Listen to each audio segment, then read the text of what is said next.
السلام علیکم ورحمۃ اللہ تعالیٰ وبرکاتہ۔ بخاری شریف حدیث نمبر 7۔ ابن عباس رضی اللہ تعالیٰ عنہ سے روایت ہے، انہوں نے فرمایا کہ ابو سفیان بن حرب رضی اللہ تعالیٰ عنہ نے ان سے بیان کیا کہ روم کے بادشاہ ہرقل نے ابو سفیان کو قریش کی ایک جماعت سمیت بلوایا۔ یہ جماعت صلح حدیبیہ کے تحت رسول اللہ صلی اللہ علیہ وسلم اور کفار قریش کے بیچ طے شدہ وعدے کی مدت میں ملک شام ہجرت کی ضرورت کے لیے ہوئی تھی۔ یہ لوگ ایلیا بیت المقدس میں اس کے پاس حاضر ہو گئے۔ ہرقل نے انہیں اپنے دربار میں بلایا۔ اس وقت اس کے ارد گرد روم کے سردار بیٹھے ہوئے تھے۔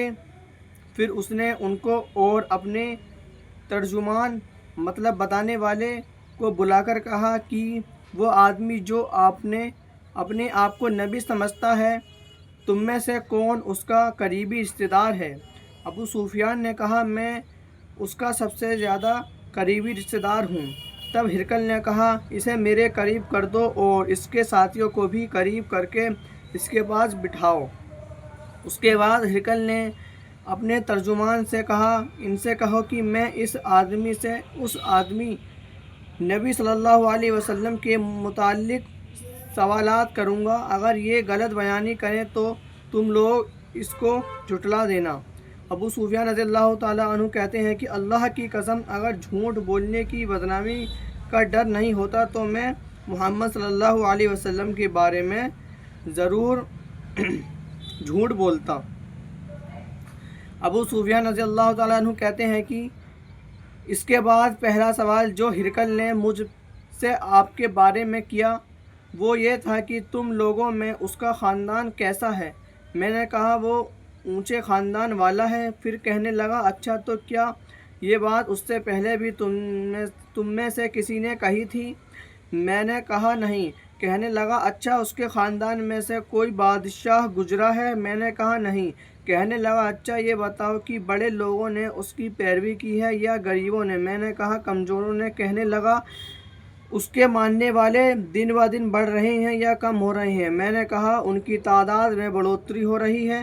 کہنے لگا، اس کے دین میں داخل ہونے کے بعد کوئی آدمی اس کے دین کو ناپسند کرتے ہوئے اس کے دین سے پھر جاتا ہے؟ میں نے کہا، نہیں۔ کہنے لگا، اس نے جو بات کہی، میں کیا اس دعویٰ نبوت سے پہلے تم لوگ اس کو جھوٹا کہا کرتے تھے؟ میں نے کہا، نہیں۔ کہنے لگا، کیا وہ دھوکہ دیتا ہے؟ میں نے کہا، نہیں۔ البتہ ہم لوگ اس وقت اس کے ہاتھ صلح راضی نامے کی ایک مدت گزار رہے ہیں، معلوم نہیں اس میں وہ کیا کرے گا۔ ابو سفیان کہتے ہیں کہ اس جملے کے سوا مجھے اور کہیں اپنی طرف سے بات داخل کرنے کا موقع نہیں ملا۔ کہنے لگا، کیا تم لوگوں نے اس سے جنگ لڑی ہے؟ میں نے کہا، جی ہاں۔ اس نے کہا، پھر تمہاری اور اس کی جنگ کیسے رہی؟ میں نے کہا، جنگ میں ہم دونوں کے بیچ برابر کی چوٹ ہے۔ کبھی وہ ہمیں نقصان پہنچا لیتا ہے اور کبھی ہم اسے نقصان سے دوچار کر دیتے ہیں۔ کہنے لگا، وہ تمہیں کن باتوں کا حکم دیتا ہے؟ میں نے کہا، وہ کہتا ہے، صرف اللہ کی عبادت کرو، اس کے ساتھ کسی کو شریک نہ کرو۔ جن کی تمہارے باپ دادا عبادت کرتے تھے ان کو چھوڑ دو، اور وہ ہمیں نماز، سچائی، پرہیزگاری، پاک دامنی اور قریبی لوگوں کے ساتھ اچھا برتاؤ کرنے کا حکم دیتا ہے۔ اس کے بعد ہرقل نے اپنے ترجمان سے کہا، تم اس آدمی ابو سفیان سے کہو کہ میں نے تم سے اس آدمی نبی صلی اللہ علیہ وسلم کا خاندان پوچھا تو تم نے بتایا کہ وہ اونچے خاندان کا ہے، اور رواج یہی ہے کہ پیغمبر ہمیشہ اپنی قوم کے اونچے خاندان میں سے بھیجے جاتے ہیں۔ اور میں نے پوچھا کہ کیا یہ بات اس سے پہلے بھی تم میں سے کسی نے کہی تھی؟ تم نے بتایا کہ نہیں۔ میں کہتا ہوں کہ اگر یہ بات اس سے پہلے کسی اور نے کہی ہوتی تو میں کہتا کہ وہ آدمی ایک ایسی بات کی نقل کر رہا ہے جو اس سے پہلے کہی جا چکی ہے۔ اور میں نے پوچھا کہ اس کے بزرگوں میں سے کوئی بادشاہ گزرا ہے؟ تم نے بتلایا کہ نہیں۔ میں کہتا ہوں کہ اگر اس کے بزرگوں میں کوئی بادشاہ گزرا ہوتا تو میں کہتا کہ وہ آدمی اپنے باپ کی بادشاہت کا چاہنے والا ہے۔ اور میں نے یہ پوچھا کہ جو بات اس نے کہی ہے اس دعویٰ نبوت سے پہلے تم نے کبھی اس پر جھوٹ بولنے کا الزام لگایا تھا؟ تم نے بتلایا کہ نہیں۔ اور میں اچھی طرح جانتا ہوں کہ ایسا نہیں ہو سکتا کہ وہ آدمی لوگوں پر تو جھوٹ باندھنے سے بچے اور اللہ پر جھوٹ بولے۔ میں نے یہ بھی پوچھا کہ بڑے لوگ اس کی پیروی کر رہے ہیں یا کمزور؟ تو تم نے بتلایا کہ کمزور لوگوں نے اس کی پیروی کی ہے، اور حقیقت یہ ہے کہ اس قسم کے لوگ ہی پیغمبروں کے ماننے والے ہوتے ہیں۔ میں نے پوچھا کہ وہ بڑھ رہے ہیں یا کم ہو رہے ہیں؟ تم نے بتلایا کہ ان کی تعداد لگاتار بڑھ رہی ہے، اور در حقیقت ایمان کا یہی حال ہوتا ہے یہاں تک کہ وہ پورا ہو جاتا ہے۔ پھر میں نے پوچھا کہ کیا اس دین میں داخل ہونے کے بعد کوئی آدمی نفرت کرتے ہوئے اس کے دین سے پھر جاتا ہے؟ تو تم نے بتلایا کہ نہیں۔ اور ایمان کا یہی حال ہوتا ہے کہ اس کی مٹھاس جب دل میں جمع ہو جاتی ہے تو پھر نکلتی نہیں۔ اور میں نے پوچھا کہ کیا وہ وعدہ خلافی بھی کرتا ہے؟ تو تم نے بتلایا کہ نہیں۔ اور رسول ایسے ہی ہوتے ہیں، وہ دھوکہ نہیں کرتے۔ میں نے یہ بھی پوچھا کہ وہ تمہیں کن شرطوں کا حکم دیتا ہے؟ تو تم نے بتلایا کہ وہ اللہ کی عبادت کرنے اور اس کے ساتھ کسی کو شریک نہ ٹھہرانے کا حکم دیتا ہے، تمہیں بت پرستی سے منع کرتا ہے، اور تمہیں نماز، سچائی اور پرہیزگاری و پاک دامنی اختیار کرنے کے لیے کہتا ہے۔ تو جو کچھ تم نے بتلایا ہے اگر وہ صحیح ہے تو آدمی بہت جلد اس جگہ کا مالک ہو جائے گا جہاں میرے یہ دونوں قدم ہیں۔ میں جانتا تھا کہ یہ نبی اپنے آنے والا ہے، لیکن میرا خیال نہ تھا کہ وہ تم میں سے ہوگا۔ اگر مجھے یقین ہوتا کہ میں اس کے پاس پہنچ سکوں گا تو اس سے ضرور ملاقات کرتا۔ اگر میں اس کے پاس مدینہ میں ہوتا تو ضرور اس کے پاؤں دھوتا۔ اس کے بعد ہرقل نے رسول اکرم صلی اللہ علیہ وسلم کا وہ خط منگوایا جو آپ نے دحیہ کلبی رضی اللہ تعالیٰ عنہ کے ذریعے حاکم بصرہ کے پاس بھیجا تھا، اور اس نے وہ خط ہرقل کو پہنچا دیا تھا۔ ہرقل نے اسے پڑھا۔ اس میں یہ لکھا تھا: شروع اللہ کے نام سے جو بڑا مہربان نہایت رحم والا ہے۔ اللہ کے بندے اور اس کے رسول محمد صلی اللہ علیہ وسلم کی طرف سے ہرقل عظیم روم کے نام اس آدمی پر سلام جو ہدایت کی پیروی کرے۔ اس کے بعد میں تجھے کلمہ اسلام لا الہ الا اللہ محمد رسول اللہ کی دعوت دیتا ہوں۔ مسلمان ہو جا، تو محفوظ رہے گا، اللہ تعالیٰ مجھے دوہرا ثواب دے گا۔ پھر اگر تو یہ بات نہ مانے تو تیری رعایا جنتا کا گناہ بھی تجھی پر ہوگا۔ اے اہل کتاب، ایک ایسی بات کی طرف آ جاؤ جو ہمارے اور تمہارے بیچ برابر ہے۔ ہم اللہ کے سوا کسی اور کی عبادت نہ کریں اور اس کے ساتھ کسی کو شریک نہ کریں، اور ہم میں سے کوئی اللہ کے علاوہ ایک دوسرے کو اپنی بگڑی بنانے والا نہ سمجھے۔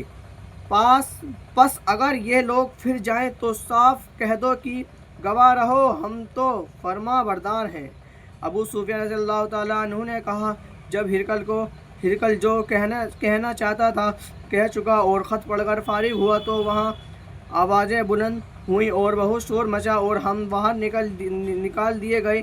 میں نے باہر آ کر اپنے ساتھیوں سے کہا: ابو ابو کبشہ کے بیٹے محمد صلی اللہ علیہ وسلم کا معاملہ بڑا زور پکڑ گیا۔ اس سے تو رومیوں کا بادشاہ بھی ڈرتا ہے۔ اس روز کے بعد مجھے برابر یقین رہا کہ رسول اللہ صلی اللہ علیہ وسلم کا دین ضرور غالب ہوگا، یہاں تک کہ اللہ تعالیٰ نے میرے اندر اسلام پیدا کر دیا۔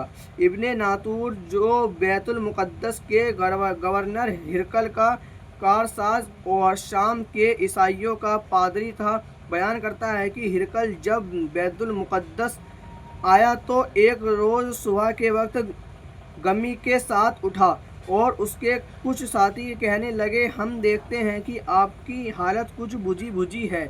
ابن ناطور نے کہا کہ ہرقل ماہر نجومی اور ستاروں کو پہچاننے والا تھا۔ جب لوگوں نے اس سے پوچھا تو کہنے لگا کہ میں نے آج رات تاروں پر ایک نگاہ ڈالی تو دیکھتا ہوں کہ ختنہ مسلمانی کرنے والوں کا بادشاہ ظاہر ہو چکا ہے۔ بتاؤ ان دنوں کون لوگ ختنہ کرتے ہیں؟ ساتھی کہنے لگے، یہودیوں کے سوا کوئی ختنہ نہیں کرتا، ان سے فکر مند ہونے کی کوئی ضرورت نہیں۔ آپ اپنے علاقے والوں کو پروانہ خبر بھیج دیں کہ تمام یہودیوں کو مار ڈالو۔ اس گفتگو کے دوران ہرقل کے سامنے ایک آدمی پیش کیا گیا جسے غسان کے بادشاہ نے بھیجا تھا، اور وہ رسول محمد صلی اللہ علیہ وسلم کا حال بیان کرتا تھا۔ جب ہرقل نے اس سے تمام معلومات حاصل کر لی تو کہنے لگا کہ اسے لے جاؤ اور دیکھو کہ اس کا ختنہ ہوا ہے یا نہیں۔ لوگوں نے اسے دیکھا اور ہرقل کو بتایا کہ اس کا ختنہ ہوا ہے۔ ہرقل نے اس سے پوچھا کہ عرب ختنہ کرتے ہیں؟ اس نے کہا ہاں، وہ ختنہ کرتے ہیں۔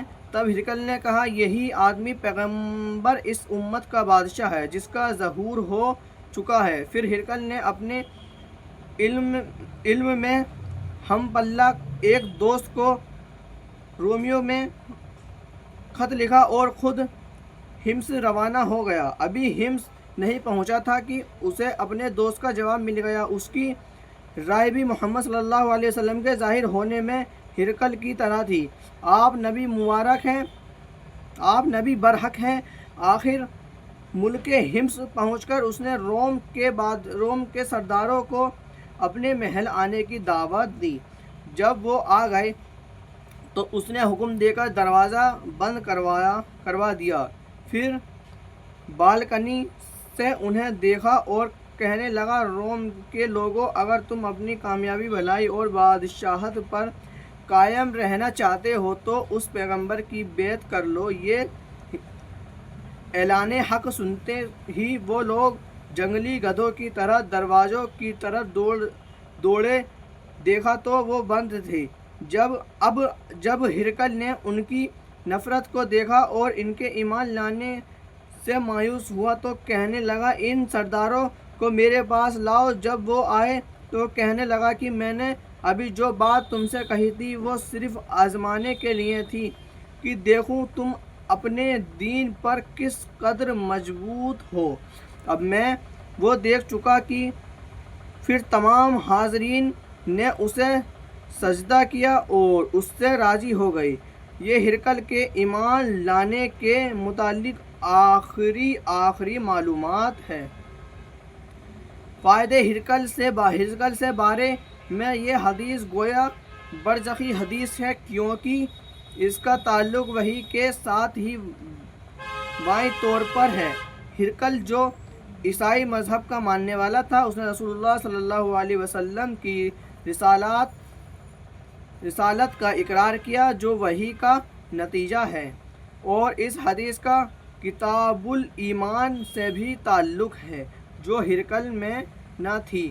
واضح تعلق ہے کیونکہ ایمان کی امتیازی پہچان لگاتار عمل اور پیروی ہے جو ہرقل میں نہ تھی۔ واضح تصدیق اور اقرار موجود ہے لیکن اس کے مطابق عمل نہ کرنے سے کافر ہی رہا۔ حافظ ابن حجر نے لکھا ہے کہ امام بخاری نے اس کتاب کو حدیث نیت سے شروع کیا تھا۔ گویا آپ یہ بتانا چاہتے ہیں کہ اگر ہرقل کی نیت درست تھی تو اسے کچھ فائدہ پہنچانے کی امید ہے، ورنہ اس کے مقدر میں ہلاکت یعنی بربادی اور تباہی کے سوا کچھ نہیں ہے۔ تو یہ تھی بخاری شریف کی حدیث نمبر 7۔ تو زیادہ سے زیادہ لوگوں تک پہنچائیں تاکہ لوگوں کو پتہ چل سکے کہ بخاری شریف کی حدیث نمبر 7 میں کیا بیان کیا ہے اور حضرت صوفیان نے کیا بیان کیا ہے، اور زیادہ سے زیادہ لوگوں تک پہنچائیں۔ اور بھائی سپورٹ کرو یار، فالو کرو، سبسکرائب کرو یار چینل کو، زیادہ سے زیادہ سپورٹ کرو۔ السلام علیکم ورحمۃ اللہ تعالیٰ وبرکاتہ۔ پھر ملتے ہیں کل ویڈیو میں۔